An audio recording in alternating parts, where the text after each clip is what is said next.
로마서 3장 20절로 24절 말씀까지. 자, 우리 같이 한번 합독 하시겠습니다. 다시 시작. 그러므로 율법의 행위로 그의 앞에 의롭다심으로는 육체가 하나니 율법으로는 죄를 깨달으리라. 이전 율법이 하나님의 한 의가 나타났으니 율법과 선지자들에게 족벌을 받는 것이라. 곧 예수 그리스도를 믿음으로 말미암아 모든 믿는 자에게 미치는 하나님의 의리 자격이 없느니라. 모든 사람이 죄를 범하였으며 하나님의 영광에 이르지 못하더니 그리스도 예수 안에 있는 성령으로 말미암아 하나님의 은혜로 값없이 의롭다 심어진 자가 되었느니라. 아멘. 오늘 예배 성공하기 위해서 따라서 합시다. 십자가 보혈로 나를 덮어주시고 성령의 감동으로 예배 성공하게 하옵소서. 자, 옆 사람에게 인사합시다. 예배 성공합시다. 그 은혜 받으세요. 성령의 불 받고 전도제자 주민이 됩시다. 이런 사모하는 마음으로 주를 바라보는 시간에 하늘의 불이 임할 줄로 믿습니다. 맹맹한 우리의 심령에 하늘의 불이 임해야 저희의 심장을 내고하고 열방을 향한 하나님의 계획 속에 우리가 믿음으로 달려가게 될 줄로 믿습니다. 호세 주의가 계속되고 있습니다. 그러나 오는 봄을 막을 수가 없고 또 여름을 막을 수가 없는 것처럼 세상적인 어떤 핍박과 여러 가지 선한의 방해가 있다할지라도 마침내 우리 중에는 소용을 여시고 약속대로 오실 줄로 믿습니다. 우리는 그날 아침 그분의 얼굴을 뵙기 위해서 우리 공부하신 복음의 사명을 성실히 다 감당하라.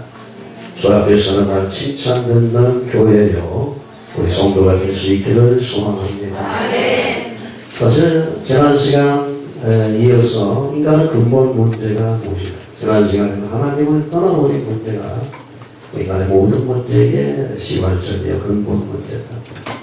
오늘 그 시간 이어서 두 번째로 인간의 근본점은 무엇이냐. 왜 하나님을 떠나게 됐느냐라는 부분이죠. 사실 인간의 신체는 70% 이상이 수분으로 이루어졌다고 하죠. 그래서 인간은 물과 불가분의 관계를 가지고 있다. 그래서 하나님이 창조한 사람이 머물렀던 에덴 동산에 오게 되게 되면 하나님께서 네 개의 강의 근원을 통해서 온 동산이 수목의 부분이 있고 풍성하도록 하나님이 하셨음을 봅니다. 사실 창세기에 나타난 이 창조 원리를 보게 되는데 인간은 처음부터 물 없이 살 수 없는 존재로 하나님이 그렇게 만드신 것을 보게 됩니다. 여러분, 역사 이래 큰 도시는 강을 끼고 형성되고 우리나라도 한강을 중심으로 도시가 형성되고 있죠. 우리 흐르는 시대를 앞에 두고 마을이 형성되죠. 성경에도 보면은 우물을 두고 이삭과 블레셋의 사람들이 우물을 두고 싸우는 장면도 볼 수가 있습니다. 그래서 물이 그만큼 중요하고 인간은 물을 떠나서는 살 수 없다는 얘기입니다. 인간이 물을 떠나 살 수 없는 것 이상으로 떠나면 안 되는 존재가 있었는데 그분이 바로 하나님입니다. 인간은 왜 하나님을 떠나면 안 됩니까? 인간은 하나님을 떠나서는 살 수 없도록 지원받았기 때문이다 라고 말씀드릴 수 있겠습니다. 하나님은 인간을 하나님께 영광 돌릴 존재로 만드셨다라고 지난 시간에도 말씀드렸습니다. 그리고 그 인간에게 하나님의 영광 돌리는 그 인간에게 무한한 축복을 하나님이 부어주셨다는 말입니다. 그런데 오늘날 현실을 살아가는 사람들의 모습은 어떻습니까? 하나님의 영광 돌리기보다는 썩어질 금수 형상으로 하나님의 형상을 바꿔버리고 또 행복한 모습을 볼 수가 없는 일 가운데 살아가고 있는 모습을 봅니다. 행복하기 원해서 몸부림치고 있지만 진정으로 행복한 사람을 찾아볼 수가 없습니다. 왜 그러냐? 하나님을 떠났기 때문이라고 성경이 우리들에게 얘기를 하고 있습니다. 그럼 왜 하나님을 떠났느냐? 그 부분의 성경은 오늘 복음에서 제 문제를 얘기하는 죄 때문에 하나님을 떠났다니. 다시 바꿔 말하면 하나님께 대한 죄를 짓고 떠나게 됐다라고 성경 말합니다. 사실 하나님은 하나님의 형상대로 인간을 창조하되 사람으로 창조했습니다. 창세기 1장 2장은 하나님이 천지를 창조하신 창조의 대락에 대해서 기록하고 있죠. 2장의 완성은 구체적으로 인간 창조에 대해서 다시 한번 기록하고 있는 모습을 보는데 2장 서두에 보면은 인간을 창조하기 전에 세상 모습을 어떻게 표현하고 있느냐. 5절 6절을 보니까 여호와 하나님이 땅에 비를 내리게 하셨고 땅을 갈 사람도 없었으므로 들에는 초목도 아직 없었고 밭에는 채소가 나지 않았으며 안개만 땅에서 올라와 온 지면을 적셨다라고 성경은 얘기를 하고 있습니다. 그 사람을 만들기 전의 모습입니다. 그런데 인간을 창조 역사를 위해서 하나님 어떻게 준비하셨는가 성경은 우리들에게 잘 얘기하고 있습니다. 첫째 날 인간을 위해 빛을 창조하셨습니다. 둘째 날 공창 하늘을 창조하시죠. 셋째 날은 인간이 숨쉬고 호흡이 하기에 바다와 구별되게 육지를 창조하고 인간은 먹어야 되기 때문에 하나님이 인간을 위해 그들이 살게 될 땅에 풀과 각종 씨 맺는 채소와 열매 맺는 과목이 자라나 양식이 될 수 있도록 준비하십니다. 넷째 날에는 기쁨으로 살고 밤에는 편히 안식하도록 해와 달과 별들을 창조하십니다. 다섯째 날은 하나님이 아침에 지르기는 아름다운 새소리와 함께 인간이 눈을 뜨도록 공중에 나는 새들을 창조하고 있는 모습을 봅니다. 사실 힘차게 날개질하는 이 새들을 바라보면서 인간은 마냥 행복하게 됐죠. 바다에 또 강에 또 내부에 그 작은 물고기를 두사 인간이 그들을 볼 때도 약동하는 생명을 느끼도록 하나님이 그렇게 준비하셨습니다. 여섯째 날에 인간을 위해 육축과 모든 땅의 기름 짐승들 그 종류대로 지으셨습니다. 오늘 창세기 1장을 보면은 아기 탄생을 기다리며 바쁘게 움직이는 엄마처럼 분주히 움직이시는 하나님의 사랑을 느낄 수가 있다는 얘기입니다. 하나님은 인간만을 위하여 오직 인간만을 위하여 이 모든 것을 지으셨다는 얘기입니다. 모든 마음의 창조가 완성되는 날에 그게 인간 창조 얘기를 하고 있습니다. 하나님이 그리스도의 우리 형상을 따라 우리 모양대로 우리가 사람을 만들고 그들로 바다와 물고기와 하늘의 새와 가축과 온 땅과 땅에 있는 모든 것을 다스리게 하지 않으시고 하나님이 자기 형상으로 하나님의 형상대로 사람을 창조하셨다라고 성경 말했습니다. 어디 부분입니까? 사람을 창조하신 이후에 그들은 복을 주시고 하나님은 그들에게 이르시되 생육, 번성, 충만, 정복 그리고 하늘과 새와 땅의 모든 움직이는 생물을 다스리라고 저희께서 축복하셨습니다. 그게 인간을 위한 모든 환경을 완성하신 후에 여섯째 날 인간을 창조하셨습니다. 하나님을 닮은 존재로 만드셨다. 심히 아름답게 창조했다.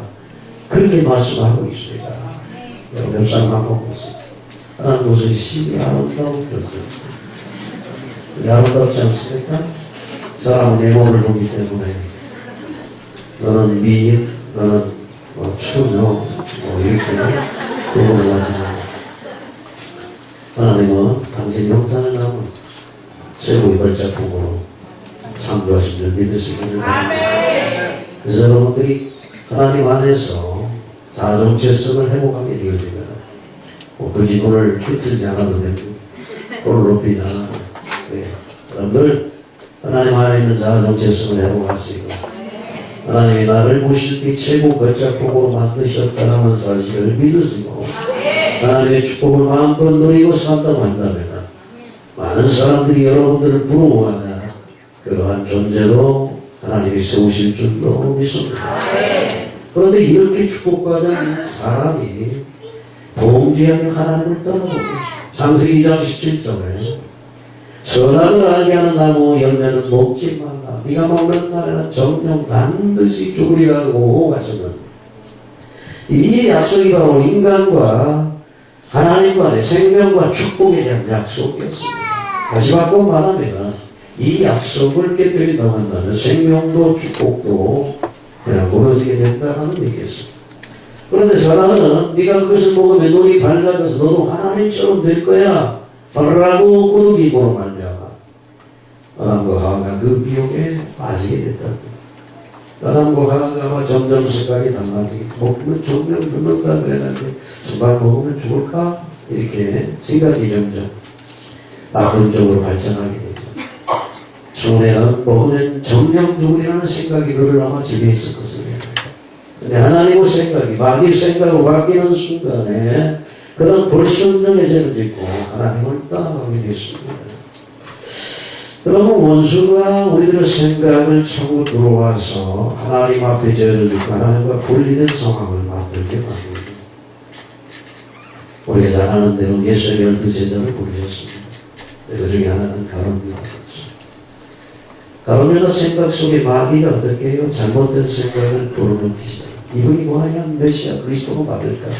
그가 생각하는 메시아 그리스도를 모셔낼까? 이 땅의 왕으로서 오셔서 로마 정부를 무너뜨리고 최대 강국 이 땅의 유토피아를 꿈꿀 줄 알았어요. 처음에는 그 생각을 가지고 했는데 점점 어떻게 이분이 메시아 맞나? 그리스도 맞나? 나는 이런 생각을. 그래서 요한복음 13장 2절을 보니까 마귀가 벌써 시몬이 아들 가룟유다의 마음에 예수를 팔려는 생각을 넣었더라라고 말했어요. 예수를 팔려는 생각을 넣는 순간에 하나님과 분리되는 것입니다. 창세기 6장이고 노아시대 사람의 실상을 얘기하고 있는데 사람의 죄악이 세상에 가득함과 그의 마음으로 생각하는 모든 계획이 항상 악할 뿌리를 보셨다라고 말했습니다. 여러분 이 땅에 살아가는 모든 인생은 하나님 떠난 인생은 그 생각이 마음이 항상 계획이 악하다라는 사실을 성경 우리들이 말해주고 있습니다. 우리가 이웃을 부정하고 있고 세상에 우익이라는 추월을 가지고 있다 할지라도 하나님 떠난 인생은 그 계획과 생각은 항상 악할 뿐이라고 성경은 얘기를 하고 있다고 말입니다.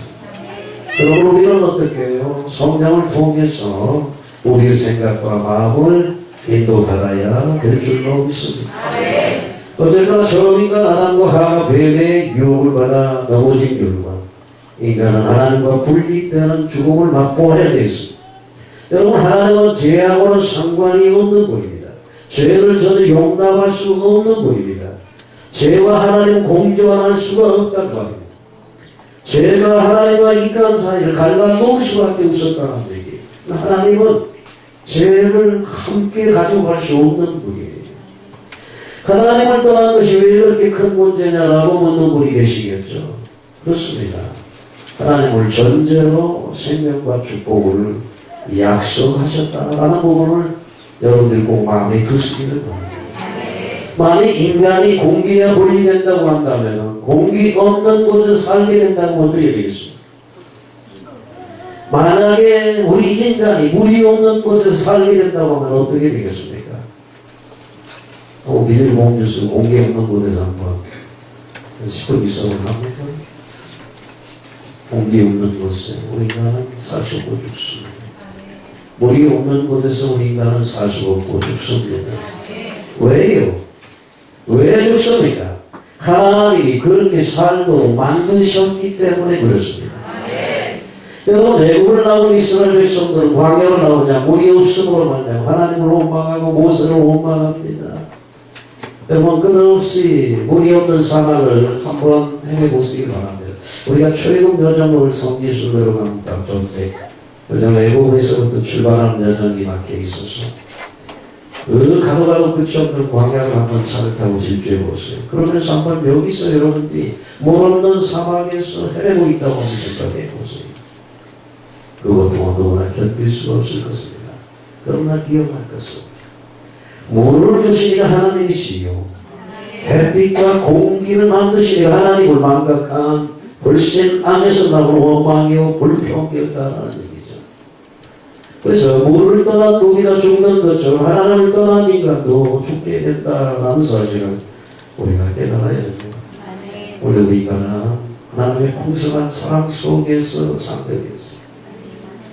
여러분 풍성한 사랑을 받아본 사람이 사랑을 잃게 되면 어떡할까요? 굉장히 불행해지겠죠. 어머니로부터 풍성한 사랑을 받고 축복을 받는 아이가 부모님을 돌아가셨다. 그걸 더 받다는 그 얘기는 얼마나 아픈 일이겠어요. 그러나 인간을 사랑하신 사랑이 크면 클수록 그 사랑을 떠난 인간은 비참함은 이루 말할 수 없다는 얘기입니다.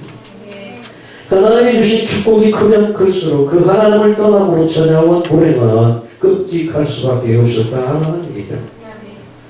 여러분, 이 땅에서의 모든 인간관계의 만남은 한시적이에요. 한시적이에요. 부모자식 간에, 부부지간에, 친구 간에 일생을 사는 동안 많은 만남이 있고 많은 헤어짐이 있습니다. 그러나 이런 인간의 만남은 잠시 잠깐의 만남과 헤어짐이지만 여기서 영원하신 하나님을 떠난다고 한다면 이것은 영원한 절망밖에 없다는 얘기죠. 여러분, 하나님과 인간 관계는 생명적인 관계요 영원한 관계라고 분명히 말씀드렸습니다. 생명의 관계, 영원한 관계, 하나님과 분리되어지게 되면 어떤 결과가 오겠습니까? 모든 것은 하나님이 허락하신 모든 축복을 잃어버리게 되는 것이죠. 아니, 하나님을 떠난 순간부터 인간은 저주를 받게 됐습니다. 창세기 표본하면 여자는 남편을 섬기고 아이를 갖는 고통을 견디지 않으면 안 돼요. 남자는 일평생 노동의 수고를 하며 이마에 땀을 흘려야 됐습니다. 피조물인 자연도 저주를 받아 땅은 다시 왕곡기를 되게 됩니다. 그리고 그 축복받은 내전 동산으로부터 영원토록 추방되게 되었습니다. 여러분, 에덴 동산은 영원히 돌아갈 수 없는 꿈의 고향이 되고 말았다라는 얘기입니다. 그리고 하나님 앞에서 그들이 떠나가게 됐을 때 그들이 할 수 있는 것은 무엇일까요? 두려움 가운데 숨어서 이에 그들의 눈이 밝아져 자기들이 벗은 줄을 알고 모압의 남이 불려서 치마를 만들어 가렸다라고 성경은 말하고 있습니다. 그저 할 수 있는 게 두려움 가운데 떨면서 하나님의 낯을 피해 숨고 모압의 남이 불려서 수치를 가리는 정도의 행동을 할 수밖에 없었다라고 말합니다. 사실 이러한 행동은 하나님께 말한다 자신들의 죄를 고백하는 대신에 하나님과 자기 자신으로부터 죄를 감추고자 하는 자연인들의 방식을 보여주고 있는 것을 봅니다. 하나님을 떠난 인간이 어떻게 해요? 종교생활을 할 수밖에 없습니다. 교회 가는 것, 종교적인 각종 교회와 의식을 따르는 것, 이탈주의, 선행과 모든 구제 이런 것들로 많은 사람들은 자신의 영적 수치를 가리기 위해 모압이 불려 치마를 만든 것과 같다라고 우리는 말씀드릴 수 있겠습니다. 내 의로운 행실은 무화과 나무 잎을 엮어서 옷을 입었지만 조금 지나서 그것이 낱낱이 떨어지게 되고 수치가 드러난 것 같이 인간의 의와 선행은 바로 그와 같은 것이다라고 성경이 우리에게 말씀하고 있는 것입니다. 그러면 아담은 하나님이 자신을 찾으실 때에 죄를 고백할 수 있는 좋은 기회가 됐으나 변명으로 일관하고 있습니다. 하와도 마찬가지. 그들 책임을 정감으로 자신들의 죄를 경감시키려고 했을 것입니다. 이 무거운 죄를 다른 사람에게, 또 다른 사람에게 정감으로 경감시키고자 했죠. 오늘날도 마찬가지입니다. 하지만 핑계는 죄책을 더 무겁게 만들 뿐이라는 사실을 성경을 통해서 보게 됩니다. 사람은 거룩하신 하나님 앞에서 죄인으로 정죄되었고 마지막 심판대로 다시 재림하신 그분의 심판대로 이와 같은 심판이 있게 된다는 사실을 우리가 기억해야 될 것입니다. 창세기를 통해서 보면서 우리는 참으로 인간은 복합적인 존재라는 것을 깨닫게 됩니다. 그 안에는 두 가지 원리가 작동합니다. 그것은 자기 모순적인 존재입니다. 한순간 우리 인생을 공유하며 칭찬 들을 만한 일을 행하기도 하지만 때로는 한순간 초함약한 일을 행하기도 합니다. 때로 선하고 송구한 것을 송구하지만 훨씬 더 자주 우리는 스스로 죄역하게 나락에 떨어지거나 하고 많은 것이 우리 인생인 것을 보게 됩니다. 사실 이러한 복합적인 이중성의 이유가 무엇입니까? 창세기 3장이 우리 인간은 이중적인 인격을 가지고 있습니다. 모두 하나님의 성령이 필요합니다. 한편으로는 인간은 하나님의 작품이었지만 다른 한편으로는 죄가 들어가서 창조의 작품을 망가뜨렸기 때문이라고 성경은 우리에게 답을 주고 있습니다. 누구도 외회가 아닙니다. 저희의 보편성은 누구도 외회가 아니라는 얘기죠. 모든 사람이 죄성이 있는 이유는 도대체 무엇이냐? 죄의 오염으로부터 자유로운 나라도 없고 자유로운 부족도 자유로운 가족도 자유로운 개인도 없다라고 말씀드릴 수 있습니다. 오늘 이 시간 여러분 죄로부터 자유로우신 분이 있습니까? 예수 그리스도 보혈이 아니라고 한다면 어느 것도 우리는 죄로부터 자유롭지 못합니다. 오직 하나님의 말씀만이 이러한 질문에 대한 다른 답을 주고 있죠. 모두가 공통적인 기원 아담의 후손이라는 것과 공통적인 유산 타락을 공유하고 공통적인 기억인 죄를 소유하고 있다라고 성경은 우리에게 말씀해 주고 있다는 얘기입니다. 사실 예수 안 믿는 분들은 우리가 죄인이라고 말하면 별로 좋아하지 않죠. 사실 세상 사람들은 죄를 까발리는 걸 굉장히 힘을 느끼죠. 사실 우리가 어떤 면에서 그런 게 있습니다. 자기 자신에는 너무 관용하면서 남에게는 너무나도 엄격한 잣대로서 우리가 사람을 판단하고 그들을 정죄하는 때가 너무나 많다는 얘기죠. 마치 누가복음 18장에 나타나는 바리새인과 세리와 같습니다. 나무 거울을 드러내면서 나는 그들과 다르다. 자기 본질적인 자기 의로 만족을 누리고 있는 우리의 모습은 아닌지 우리가 한번 우리 자신을 되돌아봐야 됩니다. 성경은 우리들에게 계속적으로 말합니다. 세상에 어느 누구도 죄 없는 사람은 없다. 허물이 없는 사람이 없다. 죄에 대한 심판이 있게 되고 죄의 결과는 사망이라고 로마서 1장 23절을 분명히 말하고 있습니다. 죄를 졌으니 사망을 당해야 됩니다. 심판받고 벌을 받아야 하는 것이 이것이 하나님의 도식입니다. 하나님은 이 죄 문제에 있어서만큼 어쩔 수 없습니다. 죄는 사망으로 다루실 수밖에 없다는 얘기입니다. 그런데 오늘 이 자리에 있는 우리 모두는 죄인입니다. 그러므로 지옥 갈 수밖에 없습니다. 모두가 죄인입니다. 하나님 보실 때 의인은 하나도 없나니 하나도 없다고 오늘 여기 로마서 3장 10절에도 분명히 밝히고 있습니다. 왜 그렇습니까? 우리 첫 인류 조상인 아담과 하와가 죄를 짓고 하나님을 떠났기 때문에 그렇습니다. 모든 인류는 그의 후손은 어쩔 수 없이 죄인 아닌 죄인의 모습으로 태어나고 그 증거는 모든 것을 공통적으로 일어나는 하나의 사건을 통해 알게 되었니 모든 사람은 죽는다는 것입니다. 모든 사람이 죽는다는 얘기는 그런 죄인이라고 반증하는 사건이 되는 것입니다. 하나님의 창조위에서 영생만으로 그리고 만물의 영장으로 축복받은 존재가 이렇게 지옥 백성으로 전락하게 됐다는 거죠. 이 죽음에 대해서 많은 과학이나 철학은 대답을 줄 수가 없습니다. 성경은 말하기 로마서 5장 12절에 한 사람으로 말미암아 죄가 세상에 들어오고 죄로 말미암아 사망이 들어왔다고 분명히 말하고 이와 같이 모든 사람이 죄를 지었으므로 사망이 모든 사람에게 이르렀다라고 성경은 얘기를 하고 있습니다. 한 사람이 죄를 지었는데 모든 사람이 인류가 죄를 지었다. 한 사람 죄 때문에 죽음에 이르렀는데 모든 사람도 죽음에 이르게 됐다라고 로마서 기자 바울은 얘기를 하고 있습니다. 여러분 죄의 특성은 무엇입니까? 많은 얘기를 할 수가 있겠죠. 하나님과 반대적인 입장에 서는 것이 죄입니다. 하나님 거룩한데 우리는 죄입니다. 하나님은 빛이신데 우리는 어둠 가운데 있습니다. 하나님은 선인데 우리가 아닙니다. 반대적인 것입니다. 죄의 문제에 있어 구원받은 우리도 크게 다르지 않다는 얘기죠. 죄 아무리 있어서 어렵다 하는 사람도 성경에 비춰보면 금방 죄인이 드러납니다. 전도서 7장 20절에 선을 행하고 전혀 죄를 범하지 않는 의인은 세상에 아주 없기 때문에 그렇습니다. 죄인은 하나님을 떠난 자입니다. 모든 사람은 인생은 하나님을 떠난 자로 출발합니다. 출생부터 죄인은 인생을 시작하는 겁니다. 어머니 뱃속에서 각 태어난 아이도 이미 죄의 신분으로 이 세상을 시작한다는 얘기죠. 여러분, 영적으로 죽은 자 외적인 노력이 좋아하고도 생명을 살릴 만큼 가치 있는 것은 없다는 얘기예요. 모든 종교가 서로를 추구합니다. 착한 착한 행실을 얘기를 합니다.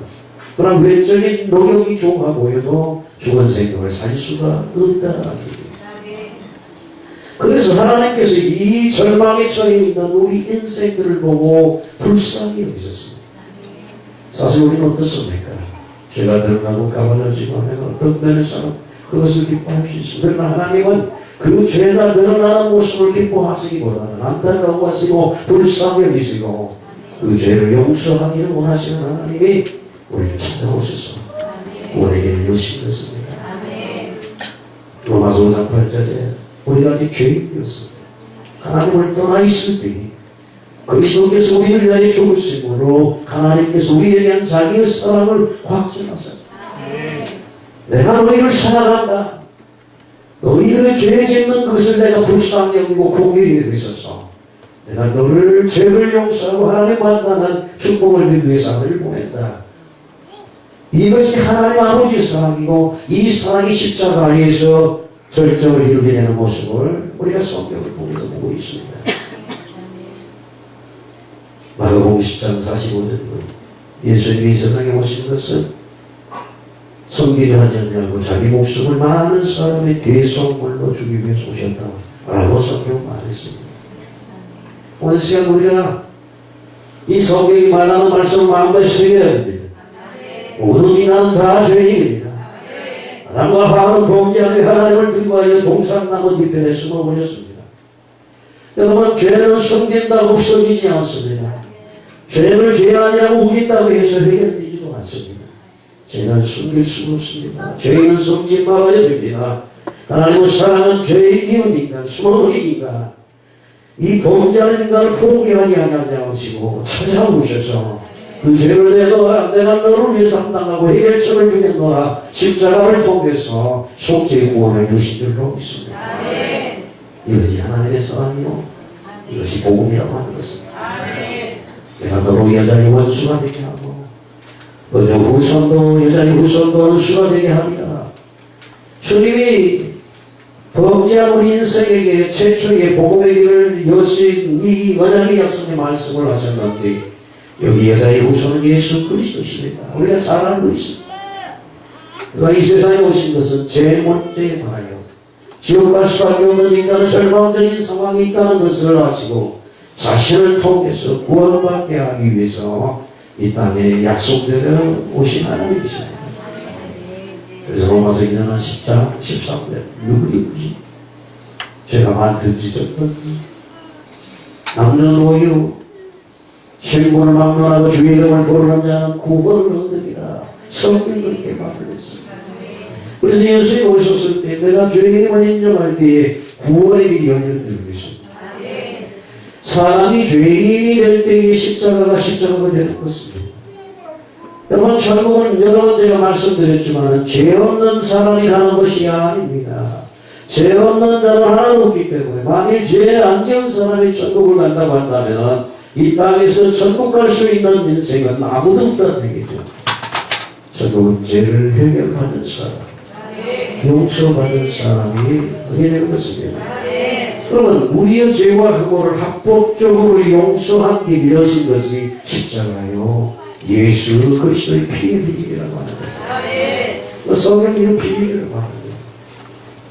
성령이 깨닫게 하셔서 알게 하는 사람은 취하게 되지만 그렇지 못한 사람들은 우리가 믿는 이것이 너무 우스운 일이죠. 예수 피가 우리 깨끗게 한다. 그 피가 나를 생명을 연다. 성령이 계시형으로 죽었던 자를 살리지 않는 어떻게 이게 믿어지겠어요? 그러나 우리는 그 피를 믿습니다. 그리스도께서 한번 죄를 위하여 죽었어. 의인으로서 불의한 자를 대신하셨습니다. 이는 우리를 하나님 앞으로 인도하게 하십니다. 육체로는 죽임을 당하시고 영으로는 살리심을 받았다. 베드로전서 3장 18절에 그렇게 말했습니다.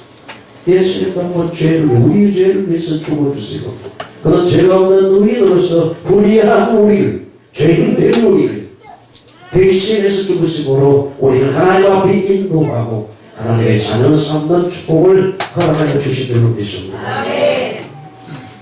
여러분, 하나님 앞에 죄는 숨길 수 없습니다. 말하지 않아도 하나님은 다 아십니다. 아무리 숨겨도 하나님은 다 살아내십니다. 죄는 숨겨지지도 않고 숨길 수도 없습니다. 그러면 가장 좋은 건 뭘까요? 자수와의 관계 없었다라고 하기 있습니다. 그럼 하나님 앞에 자백하는 저는 죄인입니다. 이런 죄를 졌습니다. 또 연합해서 이렇게 하나님의 뜻을 이루지 못했습니다. 라고 자백하는 방법밖에 없다는 얘기입니다.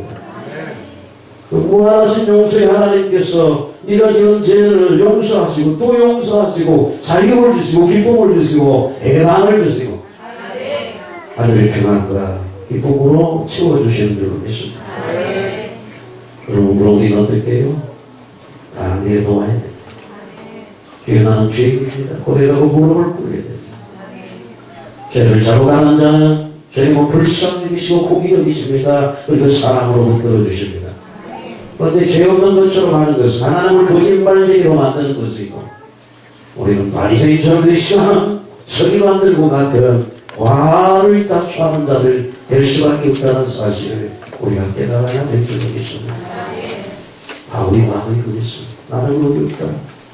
예수장이든 소인자 앞에는 죄 많은 인생들, 장기들, 세기들, 도종놈들 저들을 다 잡아서 하나님 모두 가는 존재를 처단합니다. 의기양양해서 다가 부활하신 주님을 만나는 순간에는 자기 자신이 얼마나 큰 죄인임을 깨닫게 됐습니다. 은혜를 받으면 받을수록 나는 되게 사도들 중에서 제일 고발이다. 아니다. 나는 성도들 중에 제일 죄 많은 자야. 아니야. 나는 모든 죄인의 우두머리 죄인 중에 길수야. 라고 그가 고백할 수밖에 없었던 모습을 보게 됩니다. 우리 무슨 죄를 정리하고 아닙니다. 우리가 생각하는 그런 죄. 우리와 같이 그렇게 추한 죄를 짓는 부분은 아닙니다. 그러나 자기 자신이 하나님 앞에서 하나님을 만나고 보니까 자기 자신이 태클 같은 존재, 죄악 덩어리라는 사실을 그가 깨닫게 됐다라는 사실을 오늘 성경을 통해서 보면 있습니다. 스스로를 죄인으로 인정하며 그 속 들고 나오는 사람에게 나는 네가 무슨 죄를 지었느냐 묻지 않으시나 내가 왜 이런 죄를 지었느냐라고 하지 않습니다. 요한복음 8장에 보니까 간음죄이 다 빈정인의 죄를 묻지 않았습니다.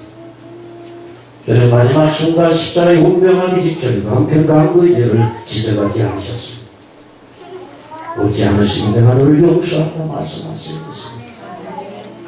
그러나 우리가 하나님 앞에 나갈 때는 그분이 네가 무슨 죄를 지었느냐라고 묻지 않더라도 우리는 낱낱이 우리가 하나님 앞에 내 죄를 자복해야 되는 줄로 믿습니다. 하나님 용서하시기 위해서 오신 하나님 다시 붙드시고 축복하시고 능력을 주셔서 이 사제의 부분, 예수 피의 부분, 용서의 부분을 땅끝까지 증거해서 예수 피를 믿는 자, 하나님 자녀된 신분과 권세를 가지고 하나님께 영광 돌리기를 하나님은 원하시는 줄로 믿습니다. 여호와께서 말씀하십니다. 오라 우리가 서로 길을 보나자. 너희 죄가 주홍 같을지라도 금과 같이 이어질 것이요 진홍같이 붉을지라도 양털같이 익게 되리라고 주님 말씀하십니다. 이사야 44장에서는 네 허물이 빽빽한 구름 같더라도 네 죄가 안개같이 이렇게 자국한다 할지라도 내게로 돌아온다. 그러면 내가 너를 구속하고 용서하겠다라고 하나님께서 우리를 구하고 계신 줄 믿습니다. 여러분께서 우리의 죄를 담당하신 참 제사장이십니다. 피는 곧 생명이라고 성경이 말합니다. 육체의 생명은 어디 있냐? 피에 있습니다. 그러므로 피가 식어질 때 죽습니다. 뻔뻔되잖아요. 죽은 사람 피가 다 죽어버리잖아요. 피만이 죄를 용서받는 길입니다. 그래서 레위기 17장 7절에 육체의 생명은 피에 있다. 내가 이 피를 너희에게 주어 제단에 보여 너희 생명을 위하여 속지 않게 하였나니 생명이 피에 있으므로 피가 죄를 속한다라고 구약 성경. 그래서 제사장들을 통해서 죄인들이 천천만만의 양과 염소, 송아지, 비둘기를 가지고 주 앞에 나가 제사함에 이 축복을 바라보는 것입니다. 여기서 나는 9장 21절에 피 흘리고 없이는 죄의 사함이 없다라고 분명히 말했습니다.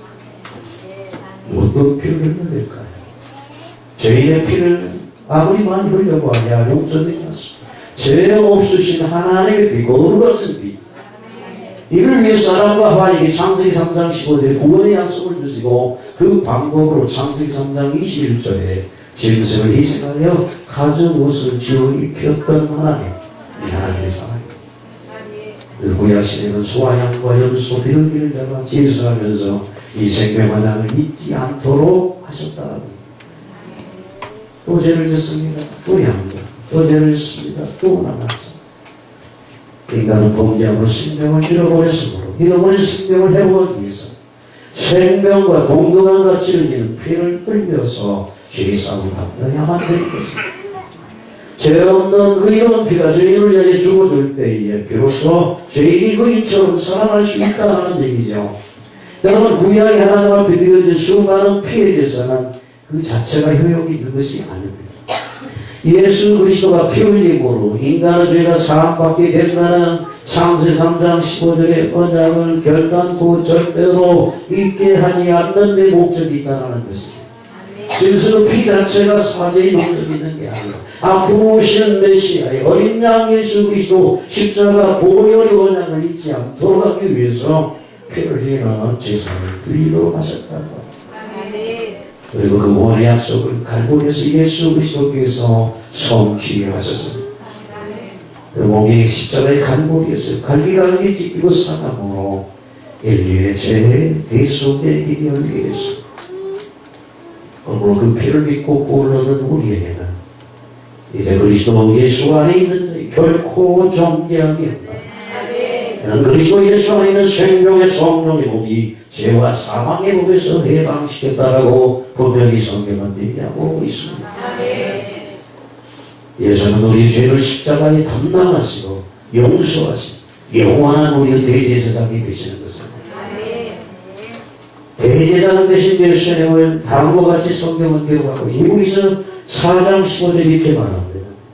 우리에게 있는 대제사장은 우리 연약함을 동정하지 못할 자가 아니라 모든 일 우리가 똑같이 시험을 받으니 어디에 죄는 없으시다라고 성경은 말씀하고 있습니다. 여러분, 예수는 그리스도이십니다. 예수는 그리스도이십니다.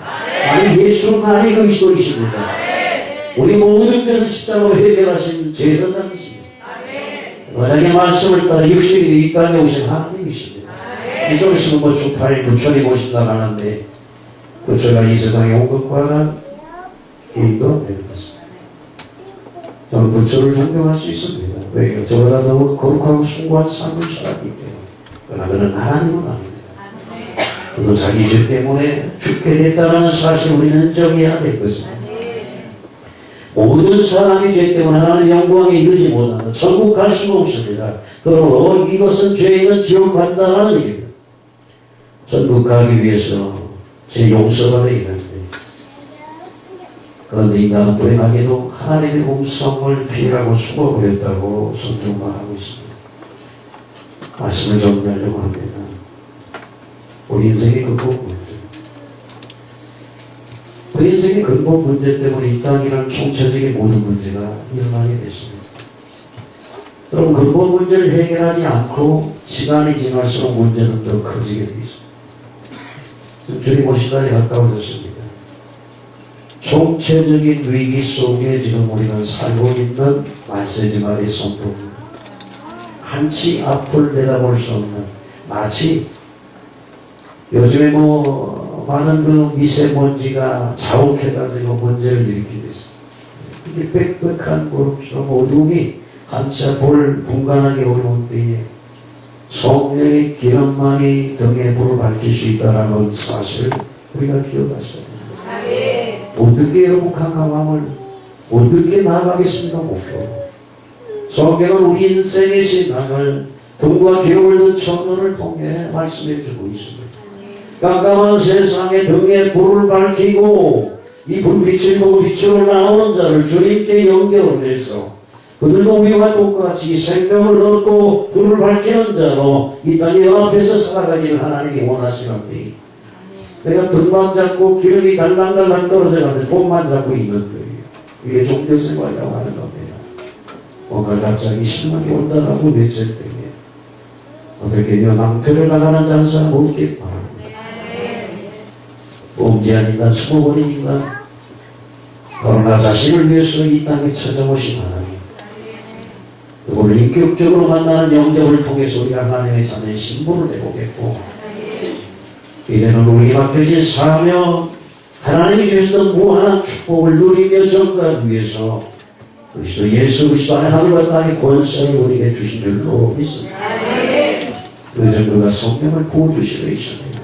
이로부터 능력을 부어주시고 주님이 하시던 이 더 큰 일, 세계 열방에 예수 그리스도 복음을 전가하기 원하시는 분이 부활 직전, 복승천 직전, 부활하신 주님이 제자들에게 말씀하셨던 그 시점이 2000년이 지나고 있습니다. 이제 주님 오시는 날들이 점점 다가오는 이 소식이 처처에 들려오는 이때에 우리의 생각과 마음이 어두워지고 더럽혀진다고 한다면 주님의 음성을 들을 수 없고 준비할 수가 없습니다. 여러분 성령 충만으로 내 죄사함을 확신하고 이 사제의 복음을 만방의 땅끝까지 전가하는 우리가 되어야 될 줄 믿습니다. 죽어가는 저를 향해 십자가의 복음, 피의 복음, 제3의 복음을 오늘도 내일도 주님 오신 날까지 전가하라. 우리 생명의 다음날 주 앞에 멋지게 서십니다. 저와 여러분 모두가 될 수 있기를 주님의 이름으로 축원합니다. 우리 주신 말씀을 생각하고 1번만 기도하겠습니다. 할렐루야. 살아계신 하나님